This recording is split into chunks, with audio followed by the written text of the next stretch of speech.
다 같이 앉아주시기 바랍니다. 가정 안에서도 우리 이렇게 인사하기를 원합니다. 우리의 자아를 안으시는 하나님의 자아. 한 번 더 해볼까요? 우리의 자아를 안으시는 하나님의 자아. 네. 우리를 안아주시는 하나님이 우리와 함께 계십니다. 저의 코로나 확진으로 떨어져 예배를 드리게 되었습니다.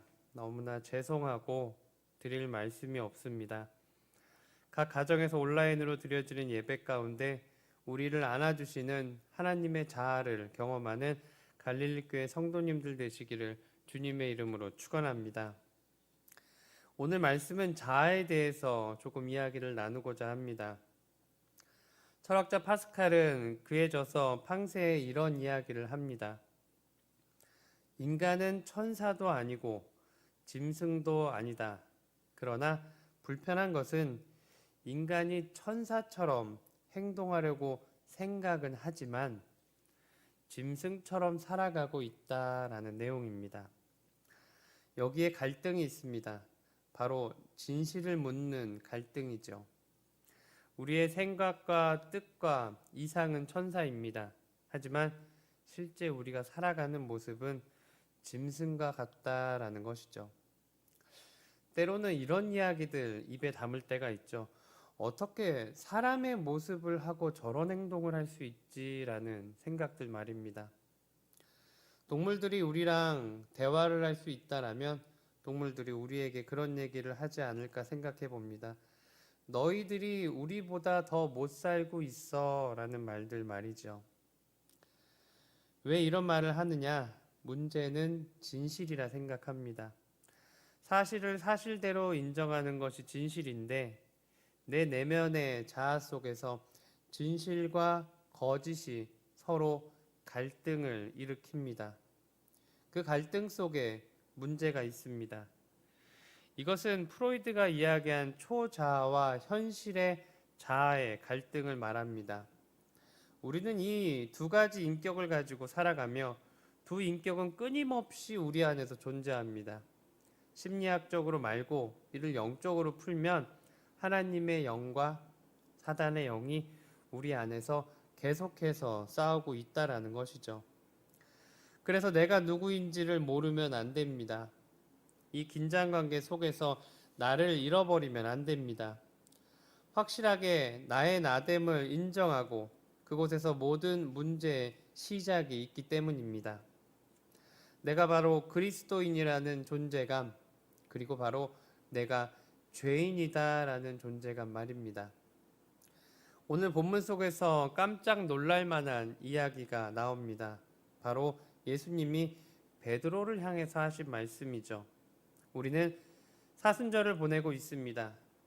예수 그리스도의 십자가를 묵상하며 보내는 이 기간 동안 우리 안에 어떤 모습이 베드로와 동일한지 묵상하기를 원합니다.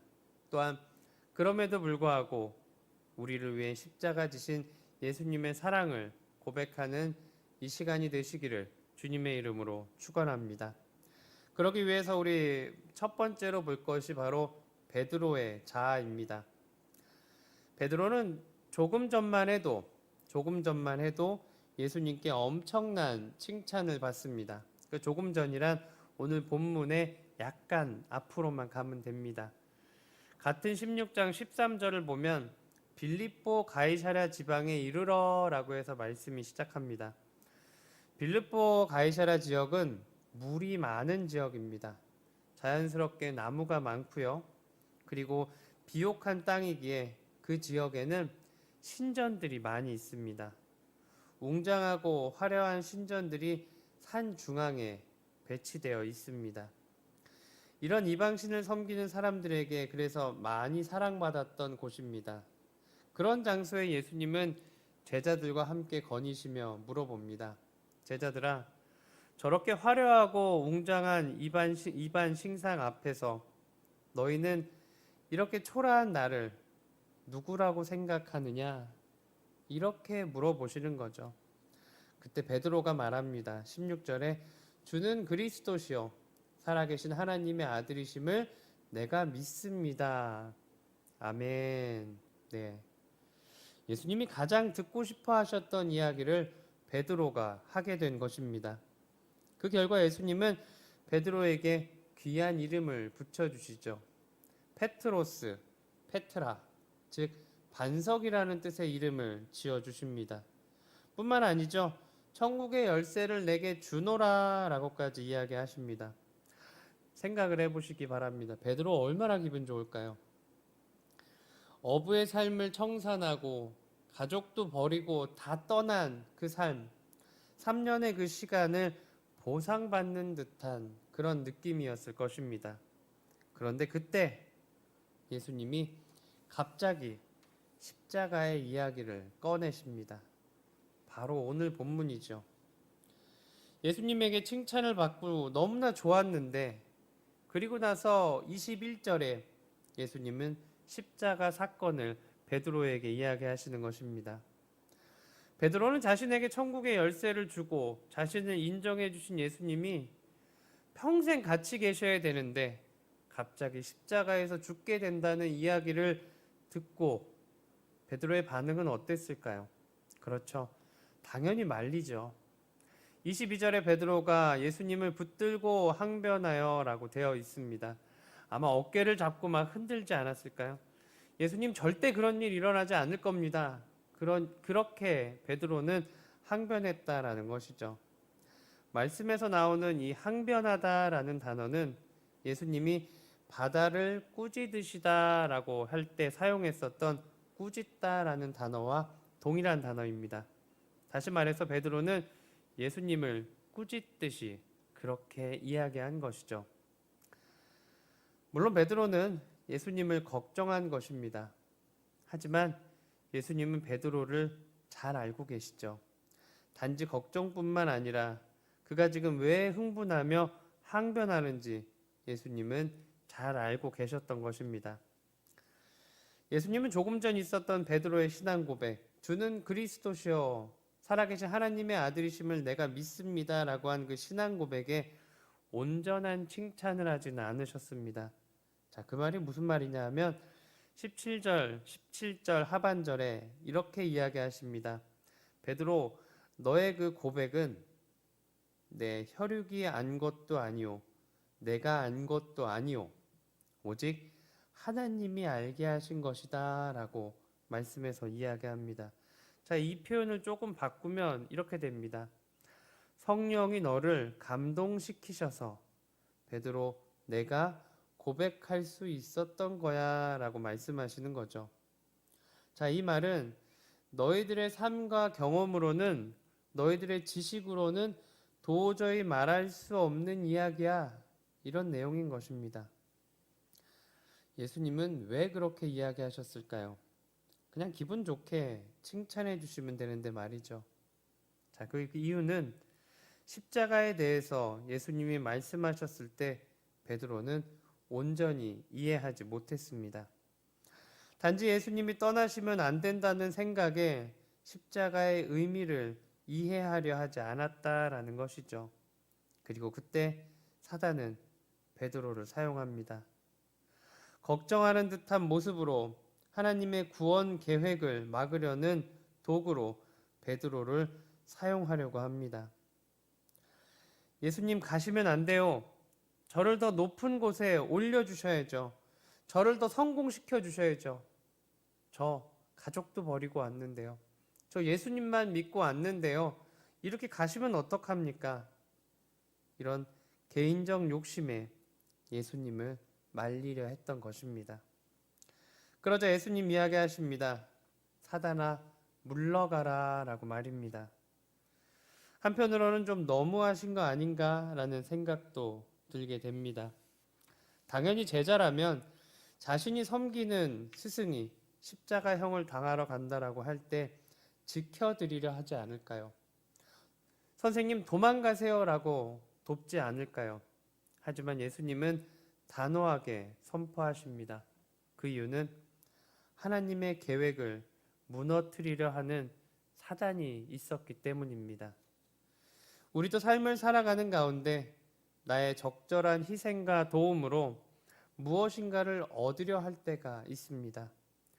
외형적으로는 헌신이지만 그 속마음은 나의 이익을 쫓는 계산된 행동들 말입니다. 물론 좋은 게 좋은 거라고 해서 그냥 넘어갈 수도 있겠죠.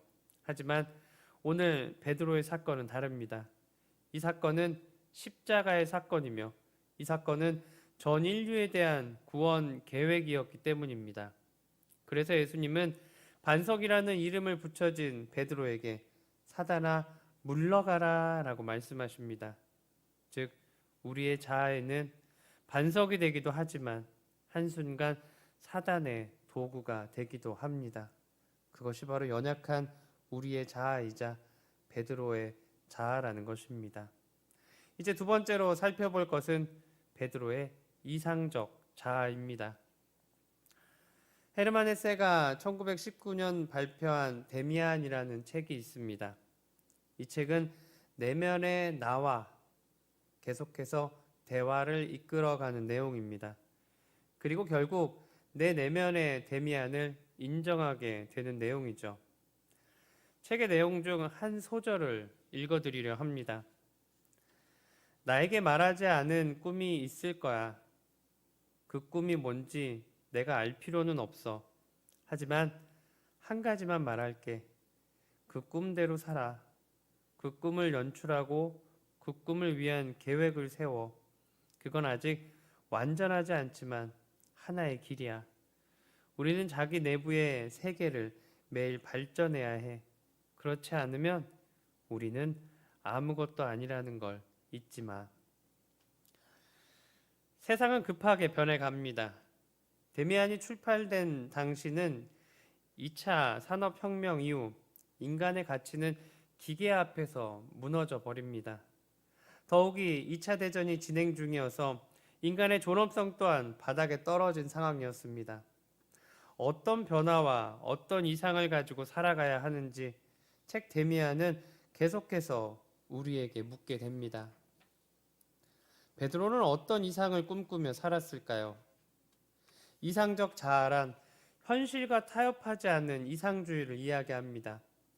믿음의 눈으로, 신앙의 눈으로 본다면 현실과 타협하지 않는 믿음을 말할 수 있겠죠. 온전한 믿음으로 하나님만을 바라보며 살아가는 굳건한 신앙 말입니다. 그 자아가 바로 우리에게 있어서 필요한 이상적 자아입니다. 하지만 베드로에게 있어서 지금 자아는 이상적 자아가 아닌 지극히 현실적인 자아였습니다. 베드로는 성공을 쫓아갑니다. 어부의 삶에서 그물을 버리고 가정을 버리고 시작한 제자의 삶에 보상을 받고 싶어 합니다. 그 결과 더 이상 이상적 자아를, 믿음의 자아를 베드로에게서는 발견할 수 없었습니다. 베드로의 이상적 자아는 현실의 자아 앞에서 자취를 감추고 맙니다. 그때 예수님이 베드로를 향해서 선포하십니다. 사단아, 내 뒤로 물러가라 라고 말이죠. 그리고 이야기하십니다. He must go 라고 되어 있는데요. 그는 가야만 한다 라고 되어 있습니다. 영어 성경에서는 반드시라는 must를 강조합니다. 다시 말해서 예수님은 이 땅에 오신 이유는 그가 반드시 십자가를 지기 위하여라고 베드로에게 그리고 제자들에게 이야기하시는 것입니다. 피하려 해도 피할 수 없는 예수님의 십자가 운명 말입니다. 하지만 피하려 하지 않고 순종하려 하는 예수님을 제자들은 말립니다. 하지만 예수님은 자신이 왜 십자가를 지어야 하는지 알고 계십니다. 베드로와 같은 연약한 우리의 자아를 위해서 예수님은 십자가를 지려 하십니다. 하나님을 모르는 우리를 위해서 예수님은 십자가를 지려 하십니다. 그래서 예수님이 십자가를 지셔야 했습니다. 이 사실을 모르는 제자들을 위해서 예수님은 설명하십니다. 누구든지 나를 따라오려거든 자기를 부인하고 자기 십자가를 지고 나를 따를 것이니라. 아멘. 자기를 부인한다라는 것은 큰 의미를 가집니다. 지금 예수님이 제자들에게 요청하신 자기 부인은 십자가를 지라는 것은 무슨 의미일까요? 이것은 예수님을 십자가로 보내드리라는 것입니다. 예수님이 떠나시면 우리는 어떡합니까? 예수님이 계속 계셔야 우리의 왕도 되어주시고 우리도 한 자리 할 것 같은데요 라는 현실의 자아를 버리고 구원의 십자가를 매라는 것입니다. 그것이 이상의 자아를 바라보는 것입니다. 내가 선택하고 싶은 자아를 버리고 이상적인 자아가 요구하는 십자가를 지라고 오늘 이야기하십니다. 하지만 우리는 연약합니다. 저 또한 한 주간 많은 생각을 하게 되었습니다. 그리고 기도합니다. 주님, 저로 인해 온전한 예배를 드리지 못하게 된 것에 죄책감이 듭니다. 이제 막 모이기 시작했는데 다시금 떨어져 예배를 드려야 하는 상황에 저의 자아도 계속해서 싸움이 벌어집니다. 데미안이 말하는 세상과 함께 맞추어 변화가 필요한 것일까요? 어차피 한 번씩 걸리는 코로나, 제가 주일 정도 되면 좋아지지 않을까? 이런 마음에 흔들리기도 하는 저의 자아를 발견합니다. 그렇게 연약한 우리 자아, 그런 우리를 위해서 예수님은 오십니다. 그래서 당당히 선포합니다. 우리가 쫓아가야 할 이상의 자아는 바로 복음이며 그것이 바로 신앙이라고 말입니다. 그리고 이상의 자아가 우리의 현실의 자아가 되기를 축원합니다. 세 번째로 하나님의 자아를 보려 합니다. 하나님의 자아는 완벽하시며 하나님의 자아는 완전하십니다. 누가복음 20장 38절을 보면 하나님은 죽은 자의 하나님이 아니요 산 자의 하나님이시라. 하나님에게는 모든 사람이 살았느니라 하시니 아멘.